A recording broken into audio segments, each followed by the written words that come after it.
السلام علیکم ورحمۃ اللہ وبرکاتہ۔ اعوذ باللہ من الشیطان الرجیم، بسم اللہ الرحمن الرحیم۔ اس سورہ میں بعض جگہوں پر تعجب کا، حیرانی کا اظہار کیا گیا ہے۔ یہاں بھی حضور صلی اللہ علیہ وآلہ وسلم سے مخاطب ہو کر یہودیوں کے بارے میں حیرانی سے پوچھا جا رہا ہے کہ تم نے ان لوگوں کو دیکھا جنہیں کتاب کے علم کا کچھ حصہ دیا گیا ہے۔ حضرت موسیٰ ان کے بڑے پیغمبر تھے، اللہ نے انہیں تورات دی تھی تاکہ وہ انہیں ان کی گمراہی سے نکال کر نور اور ہدایت کے راستے پہ لائیں، لیکن انہوں نے اس سے انکار کیا اور ہدایت کو چھوڑ کر گمراہی کے خریدار بن گئے۔ یہاں خریداری سے مراد یہ ہے کہ انہوں نے گمراہی لینے کا پکا ارادہ کر لیا ہے، ان کی نیت ہی یہ ہے، اس لیے انہوں نے ہدایت چھوڑ کر گمراہی کو پسند کیا ہے، حالانکہ ہدایت ان کے ہاتھوں میں ہے۔ اس کا مطلب یہ ہے کہ گویا وہ جان بوجھ کر اور ارادے سے یہ سودا کر رہے ہیں، وہ جہالت یا خطا سے ایسا نہیں کر رہے۔ اس لیے ایک عقل مند آدمی سے ایسی حرکت حیران کن اور انوکھی ہے، لیکن اس حیران کن صورتحال میں ہوتے ہوئے بھی وہ سمجھتے ہیں کہ وہ نگران بنے ہوئے ہیں، حالانکہ الٹا وہ اس کوشش میں لگے ہوئے ہیں کہ ہدایت یافتہ لوگ گمراہ ہو جائیں، اہل اسلام جو صحیح راستے پہ ہیں ان کو وہ گمراہ کر دیں، اور اسی مقصد کے لیے وہ مختلف ذرائع اور وسائل اختیار کر رہے ہیں، سازشیں کر رہے ہیں، جن کی تفصیلات ہم پہلے سورہ بقرہ اور سورہ آل عمران میں بھی پڑھ چکے ہیں۔ انہوں نے جو گمراہی خریدی ہوئی ہے وہ اسی پر بس نہیں کر رہے، بلکہ ان کے ارد گرد ہدایت کی جو شمع روشن ہو چکی ہے وہ اسے بھی بجھانا چاہتے ہیں، بلکہ اس کے آثار تک مٹانا چاہتے ہیں کہ نہ ہدایت رہے اور نہ ہدایت پانے والے۔ اس لیے اللہ تعالیٰ صاف صاف بتاتے ہیں کہ یہ یہودی مسلمانوں کے دشمن ہیں، اور اہل ایمان کو کہا جاتا ہے کہ وہ ان کی اس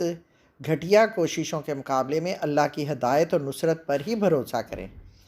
اب یہاں یہ کہا جا رہا ہے کہ یہودی بن گئے ہیں، یہاں یہ نہیں فرمایا کہ یہودی ہیں، اس لیے کہ شروع میں تو وہ بھی مسلمان ہی تھے، جس طرح ہر نبی کی امت مسلمان ہوتی ہے، مگر بعد میں وہ صرف یہودی بن کر رہ گئے، کیونکہ وہ لوگ تورات کی عبارتوں کو اس طرح رد و بدل کرتے تھے کہ اس کے الفاظ کا مطلب اور معنی ہی بدل جاتے تھے،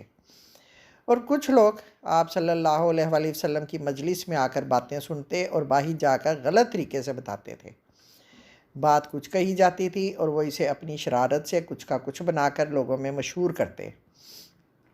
تاکہ انہیں بدنام کیا جائے اور ان کے درمیان غلط فہمیاں پیدا کر کے انہیں اسلام کی طرف آنے سے روکا جائے۔ اور یہ لوگ رسول خدا کی خدمت میں گستاخی کرتے ہوئے اس قدر آگے بڑھ گئے تھے کہ جب انہیں اللہ کے احکام سنائے جاتے تو وہ زور سے کہتے سمعنا، ہم نے سن لیا، اور آہستہ سے کہتے اسینا، ہم نے قبول نہیں کیا، یا اطعنا، یعنی ہم نے قبول کیا کا تلفظ اس انداز سے زبان کو لچکا دے کر کرتے کہ اسینا بن جاتا، اور گفتگو کے دوران میں جب وہ کوئی بات محمد صلی اللہ علیہ وآلہ وسلم سے کہنا چاہتے ہیں تو کہتے اسمع، سنیے، اور پھر ساتھ ہی غیر مسمع بھی کہتے ہیں۔ اس کا ایک مطلب تو یہ ہے کہ آپ ایسے محترم ہیں کہ آپ کو کوئی بات مرضی کے خلاف نہیں سنائی جا سکتی، اور دوسرا مطلب یہ ہے کہ تم اس قابل نہیں ہو کہ تمہیں کچھ سنائے، اور ایک مطلب اور ہے کہ خدا کرے تم بہرے ہو جاؤ، نعوذ باللہ۔ اسی طرح وہ رعینا کہتے تھے، اس کا ویسے تو مطلب یہ تھا ہماری بات سن لیجئے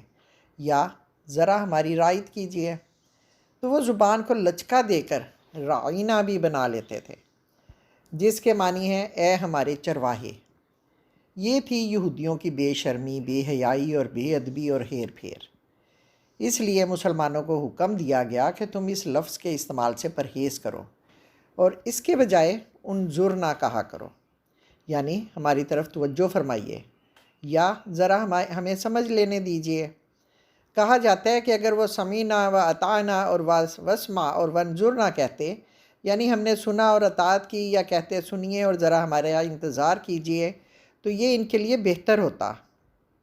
لیکن وہ اپنے کفر کی وجہ سے ہدایت سے دور بھاگتے ہیں۔ ان پر تو اللہ کی پھٹکار پڑی ہوئی ہے، اس لیے ان میں سے کچھ لوگ ہی ایسے ہیں جو اللہ پر ایمان لاتے ہیں،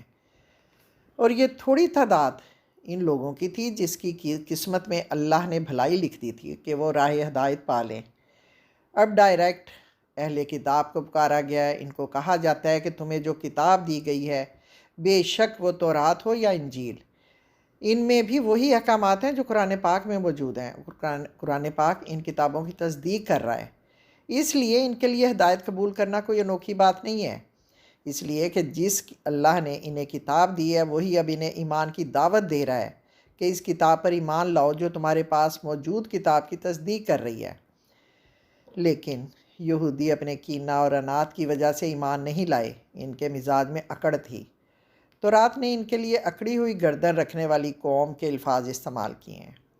اللہ کی طرف سے بھی ان کے لیے خوفناک اور سخت دھمکی دی گئی۔ کہا جاتا ہے کہ ان کے چہرے کے خد و خال مٹا دیے جائیں گے، جس کی وجہ سے انسان بنتا ہے یا نظر آتا ہے، اور چہروں کو بگاڑ کر پیچھے کی طرف موڑ کر، پیٹھ کی طرف موڑ کر پیچھے کی طرف چلنے پر مجبور کرنا، اور اس میں یعنی اس عذاب میں وہ لعنت بھی شامل ہے جو اصحاب سبت پر وارد ہوئی تھی۔ یہ ہم سورہ بقرہ میں پڑھ چکے ہیں۔ یہ وہ لوگ تھے جنہوں نے سبت کے دن شکار کرنے کی کوشش کی، حالانکہ ان کی شریعت کے مطابق ان پر یہ شکار حرام تھا۔ اس جرم پر اللہ تعالیٰ نے ان لوگوں کو عملاً بندر اور خنزیر بنا دیا تھا۔ اس سے یہ مراد بھی ہو سکتی ہے کہ یہ ایمان کے بعد کفر کی حالت میں چلے جائیں۔ ایمان کے بعد کفر میں چلا جانا، ہدایت کے بعد گمراہی میں چلا جانا ہی دراصل چہروں کا بگاڑ دینا ہے، چاہے اس کا مطلب کچھ بھی ہو۔ بہرحال یہ خوفناک ڈراوا ہے۔ اس تنبیہ سے، اس دھمکی سے ڈر کر کعب الاحبار مسلمان ہو گئے تھے۔ ابن ابی حاتم سے روایت ہے، انہوں نے کہا ابو مسلم خلیلی کعب کے استاد تھے، اور وہ انہیں رسول اللہ سے ملنے میں دیر کرنے پر ملامت کرتے تھے۔ کہتے ہیں کہ ابو مسلم نے کعب کو بھیجا کہ وہ حضور کو دیکھیں کہ آیا حضرت محمد صلی اللہ علیہ وآلہ وسلم وہی ہیں۔ کعب کہتے ہیں میں نے سواری کی اور مدینہ پہنچ گیا۔ اچانک میں نے کسی کو یہ آیت تلاوت کرتے سنا۔ میں بھاگا اور پانی سے غسل کیا، اور میں نے اپنے چہرے پر ہاتھ پھیر کر دیکھا کہ کہیں میرا چہرہ مسخ تو نہیں ہو گیا۔ اس کے بعد میں مسلمان ہو گیا۔ اب ایک اور تنبیہ، ایک اور دھمکی دی جاتی ہے کہ یاد رکھو یہ اللہ کا حکم ہے جو کہ نافذ ہو کر رہتا ہے۔ اس کے بعد ایک کلیہ بتا دیا گیا ہے کہ اللہ تعالیٰ دوسرے گناہ تو معاف فرماتا ہے جسے چاہتا ہے، لیکن شرک معاف نہیں کرے گا۔ اللہ کے ساتھ کسی کو شریک کرنا، خدائی میں، عبادت میں اللہ کے ساتھ کسی کو شریک کر لیا جائے تو یہ بالکل اللہ تعالیٰ کے لیے ناقابل معافی جرم ہے۔ ہاں، دوسرے گناہ اگر کوئی ہو جاتے ہیں تو اللہ جسے چاہتا ہے اسے معاف کر دیتا ہے۔ طبرانی نے حضرت اکرمہ حضرت ابن عباس سے روایت کی ہے کہ نبی صلی اللہ علیہ وآلہ وسلم نے فرمایا کہ اللہ تعالیٰ فرماتے ہیں کہ جو شخص یہ جانتا ہو کہ میں گناہوں کی مغفرت کرنے پر قادر ہوں تو میں اس کے گناہ معاف کر دوں گا، اور میں کوئی پرواہ نہیں کرتا جب تک وہ میرے ساتھ کسی کو شریک نہ کر دے۔ ابن ابی حاتم نے حضرت جابر ابن عبداللہ سے روایت کی ہے، حضور صلی اللہ علیہ وآلہ وسلم نے فرمایا جو شخص بھی مر جائے اس حال میں کہ وہ اللہ کے ساتھ شریک نہ کر رہا ہو تو اس کے لیے مغفرت جائز ہو جائے گی۔ اگر اللہ نے چاہا تو اسے عذاب دے گا، اور اگر اللہ نے چاہا تو اسے بخش دے گا۔ اللہ تعالیٰ اس بات پر ہرگز مغفرت نہیں کرتا کہ اس کے ساتھ کسی کو شریک کیا جائے، اس کے سوا جسے چاہے گا بخش دے گا۔ اب اس کا ہرگز یہ مطلب نہیں ہے کہ آدمی بس شرک نہ کرے اور دوسرے گناہ دل کھول کر کرتا رہے، بلکہ یہاں یہ ذہن نشین کرانے کی کوشش کی گئی ہے کہ جس شرک کو انہوں نے معمولی سمجھا ہوا ہے یہ تمام گناہوں سے بڑا گناہ ہے، حتیٰ کہ دوسرے گناہوں کی تو معافی ممکن ہے، لیکن یہ ایسا گناہ ہے جو معاف نہیں کیا جا سکتا۔ اصل میں یہودی بھی شرک میں مبتلا تھے۔ قرآن پاک میں ان کے اس عقیدے کا ذکر کیا ہے کہ عزیر اللہ کے بیٹے ہیں، جیسے کہ نصارہ مسیح کے بارے میں یہ عقیدہ رکھتے تھے کہ وہ اللہ کے بیٹے ہیں، اور ظاہر ہے کہ یہ شرک ہے۔ اسی طرح قرآن کریم نے یہ بھی کہا ہے کہ یہ دونوں طبقے یہود و نصارہ کہ انہوں نے اپنے احبار اور رہبان کو اللہ کے سوا رب بنا رکھا ہے، یہ لوگ احبار اور رہبان کو قانون سازی کا حق دیتے تھے اور ان کو حلال و حرام کے اختیارات بھی دیتے تھے، حالانکہ یہ اللہ کے مخصوص حقوق ہیں اور اللہ کی حاکمیت کے دائرہ میں آتے ہیں۔ اب اللہ تعالیٰ ان لوگوں کا ایک اور پہلو تعجب سے سامنے لاتے ہیں۔ یہودی شروع سے ہی یہ دعویٰ کرتے آئے ہیں کہ وہ اللہ کے مختار اور برگزیدہ لوگ ہیں۔ ہاں، ایک وقت تھا کہ اللہ نے انہیں رسالت اور دعوت کے لیے چنا تھا۔ اللہ تعالیٰ نے ان کی خاطر فرعون اور ان کے ساتھیوں کو ہلاک کیا تھا، بنی اسرائیل کو ارض مقدس کا وارث بنایا تھا، لیکن اس کے بعد انہوں نے اسلامی نظام کو چھوڑ کر بہت بڑے بڑے گناہ کرنے شروع کر دیے۔